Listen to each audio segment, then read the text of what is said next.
Let's talk about how to opt out of a pre-screened credit card offers. And here are the criteria I want you to pay attention to. The thing is that when we talk about pre-screened credit card offers, it's important to first understand how the whole thing works, okay? Pre-screened offers work by using credit information furnished by credit bureaus. I'm talking here about TransUnion, Equifax, and Experian to extend credit or insurance products to qualifying consumers. So when you think about pre-screened credit card offers, it's not just credit, but also insurance in some cases. So under the FCRA, so the Fair Credit Reporting Act, financial institutions can use consumer reports to make firm offers of credit or insurance unless someone has opted out of being included on pre-screened list. So what happens here is that creditors and insurance companies use these reports to offer products with lower APRs to consumers with higher credit scores. So we're talking about 660 all the way to a 750. And so this is kind of cool. And this year, for instance, so far, pre-screened offers made way for 16 to 20% of applications submitted by consumers with super prime and prime credit scores, not subprime, super prime and prime credit scores. And so the screening process works in a very simple way. Here is how it really works. Creditors create an eligibility criterion for their offer. And so this is kind of cool. And what happens here is that they share this criterion with the credit bureaus for consumer screening. And so basically the ball is in TransUnion, Equifax, and Experian court, right? So a list of qualified consumers is then generated against this preliminary criterion. Creditors actually prepare firm offers for those identified consumers, and qualified consumers receive said pre-screen offers. So this is what happens when you get in the mail. You have those pre-screen offers. And interested consumers apply for the credit or insurance products. And creditors conduct a final credit check after they receive applications, and approved consumers are granted the product. So basically, when you get a pre-screen offer, there's no hard pull. This is a soft pull, or even not even a pull in itself. It's just Equifax, Experian, or TransUnion transmitting your data to the company in the first place, okay? And then later on, they will do a hard pull, and if you pass, you get the offer.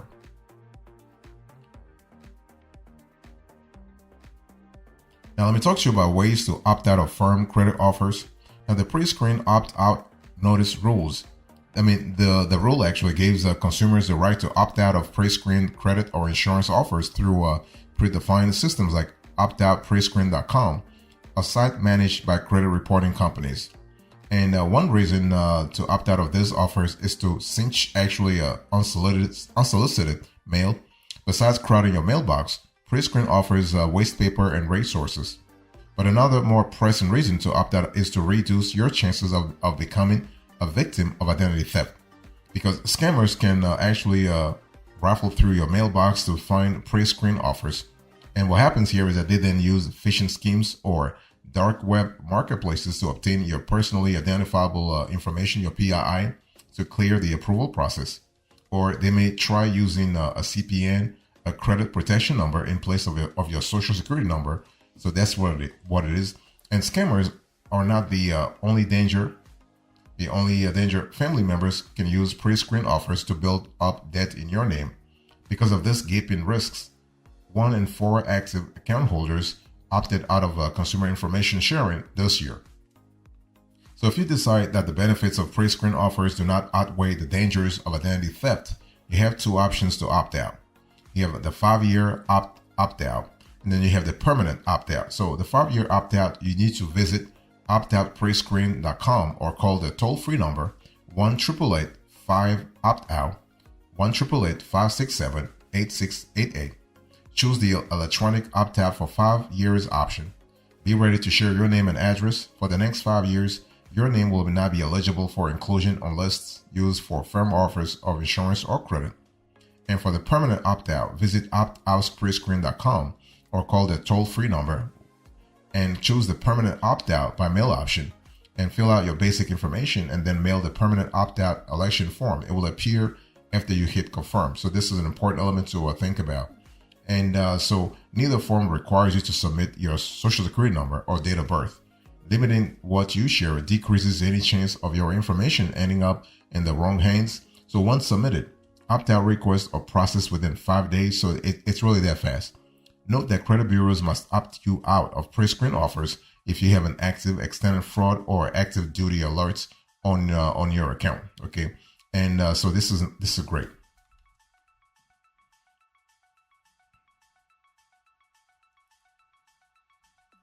Let's talk about opting out of offers from companies that don't use credit bureau lists. After you have opted out, data sharing with affiliates can still happen, even if you're no longer a customer. This is an important element, and that's why you have to follow through. Okay, so Chase customers can limit sharing by calling 1-888-868-8618 or starting the process online. This is totally possible.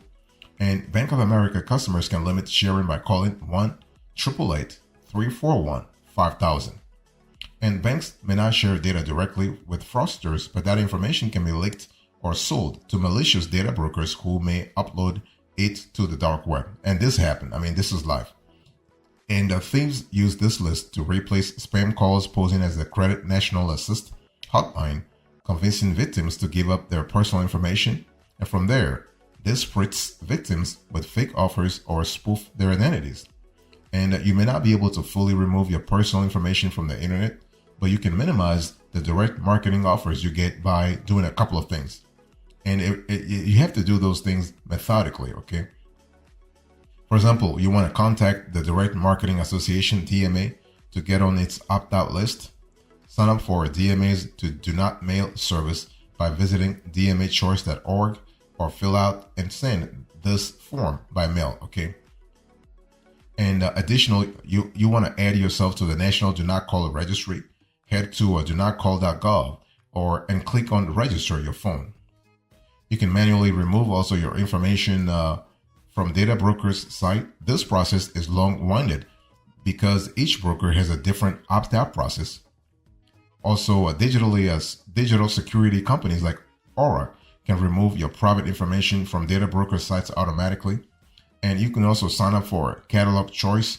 To stop junk mail, you need to create an online account and then actually select which catalogs and types of mail to eliminate. So this is something to really think about, especially if you're trying to do these things over the long run. You got to have a specific process in place, okay? And you got to really do those things as early as possible.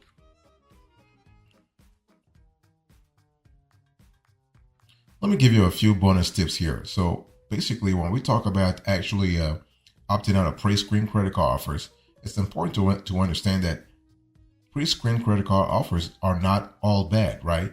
They expose you to new products, and depending on your credit worthiness, you may get better interest and approval rates than the general public. Plus, issuers often run a soft inquiry on your credit for a pre-screened offer, which doesn't really jostle your credit score. If you've already opted out but want to opt back in, visit optoutprescreen.com. And this is cool. And it's important to understand that creditors create eligibility criteria for their offers. And so creditors take on many forms: auto lenders, mortgage lenders, credit card companies, or insurance agencies. And what happens here is that each creditor has its own set of factors that determine whether you are a good fit for their offers, because the creditors, they know their offers, and what they want is they want to have the best candidate possible, right? So they will know whether you are a good fit for their offers. So where you live, your income level, and your credit worthiness are usually among the first layers of criteria. Credit scores are a standard indicator, if you will, of credit worthiness because they consider your length of credit history and your ability to make on-time payments, which has to do with, among other things, your financial profile. And so it's important to understand that the creditors actually create eligibility criteria for their offers, and then they share this criteria with credit bureaus for consumer screening. And so basically what happens here is that creditors will send their criteria to Experian, Equifax, and TransUnion, which filter their databases for qualifying consumers, and other companies can actually supply consumer lists for lenders too. And common data sources include, you have Innovis, the fourth largest credit reporting agency, trade associations, and you have also data brokers. So data brokers can also play an important role in terms of supplying your data to the lenders, to the insurance companies, and so on and so forth. it's very important to understand that when we talk about a list of qualified consumers is generated after the creditors will share their data with their criteria with with credit reporting agencies. Now that list of qualified consumers is always fluctuating, right? I mean, if you happen to be in that list of qualified consumers, that's really good, but it doesn't mean that you get the products right away, because they still have to, the lender still has to go through, the lender or insurance company still has to go through a hard pull to make sure that the criteria for which you match, those criteria still hold true in your case, because life happens, people change, and financial profiles do change all the time. Okay. And it's important to understand that credit bureaus or other data providers produce reports of consumers that fit the creditor's desired requirements, but they also have a margin of error, because they know that those criteria could be wrong, or those choices could be wrong in the first place.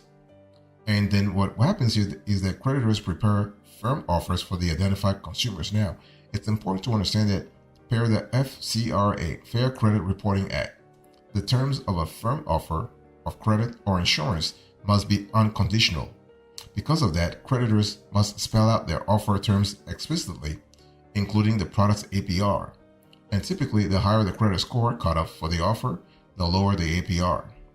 However, there are situations in which lenders can quote consumers a higher APR than their original offer. So this is something that happens all the time. For example, a creditor might only offer a product to consumers with a credit score of 650 or more. See, they pull their list in April when your score was 700. Shortly after in May, imagine that your score drops to 600. If you try to redeem the offer, the lender can refuse it. You no longer meet their criteria.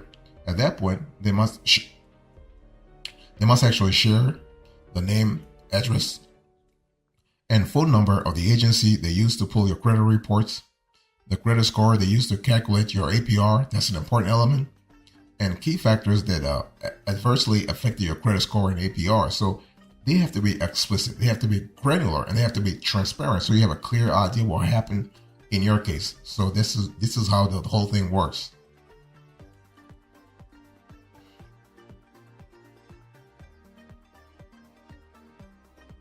So when I said qualified consumers receive said pre-screen offers, you really need to understand that even that the list is fluctuating, because creditors send offers to consumers via snail mail or email. So snail mail, we're speaking about USPS, and email also. In some cases, they might call you. They might call you in some cases, but their preferred way is snail mail or email. And these offers should clearly state that the terms of the offer were based on the consumer's credit report.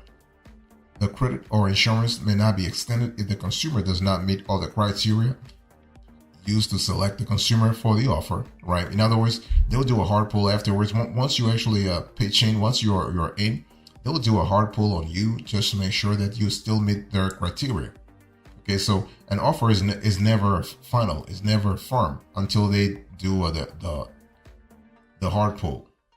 And the consumer has a right to stop information contained in their file from being used in credit or insurance transactions, and the consumer can opt out of pre-screen offers. So those 4 elements should be in the letter.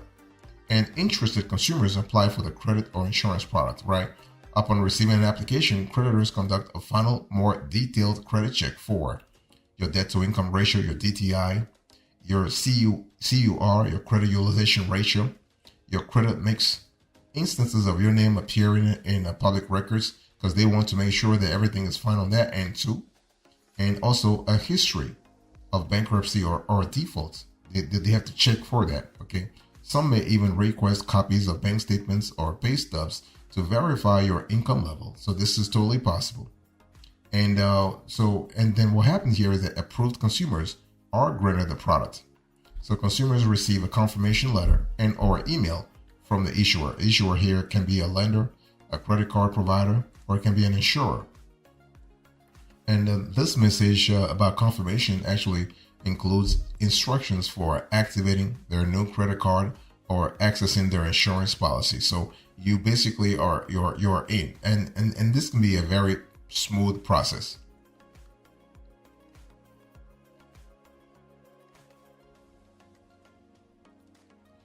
So let's talk about pre-screen offers and your credit score. Can they actually affect your credit score? No, definitely no, because creditors only run soft inquiries for pre-screen offers, which don't influence your credit score.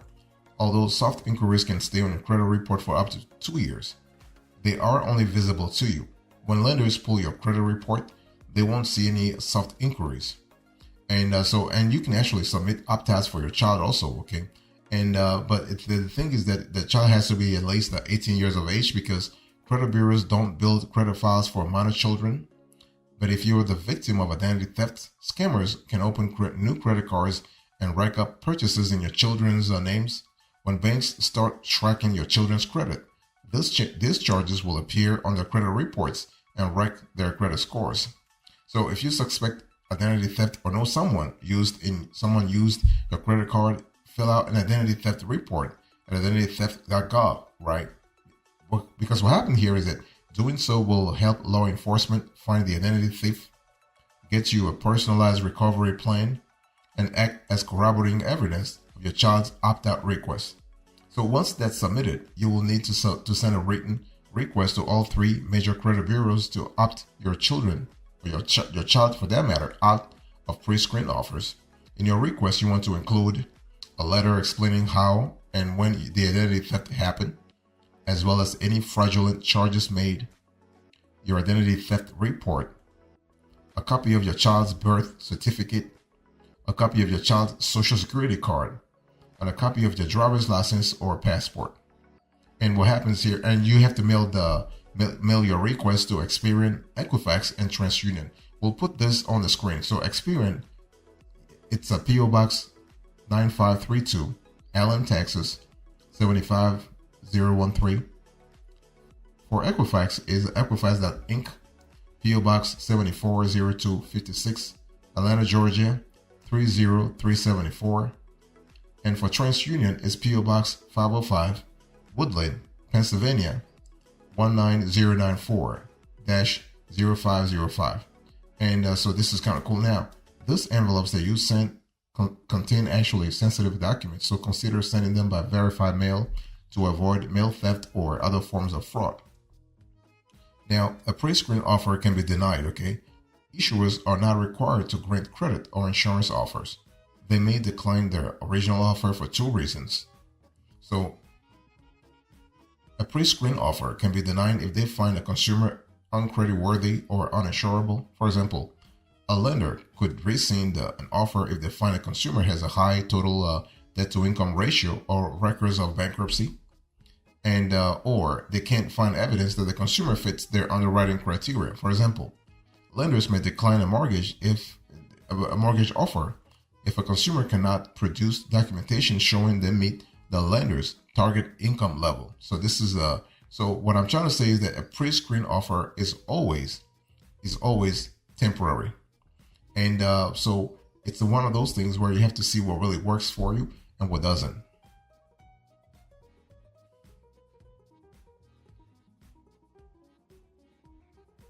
So what's the bottom line here? In today's conversation, I spoke to you about how to opt out of pre-screened credit card offers. I give you the criteria, the bonus tips, and now the bottom line. Thank you so much. God bless you. I'll see you next time. Until then, remember, stay marvelous.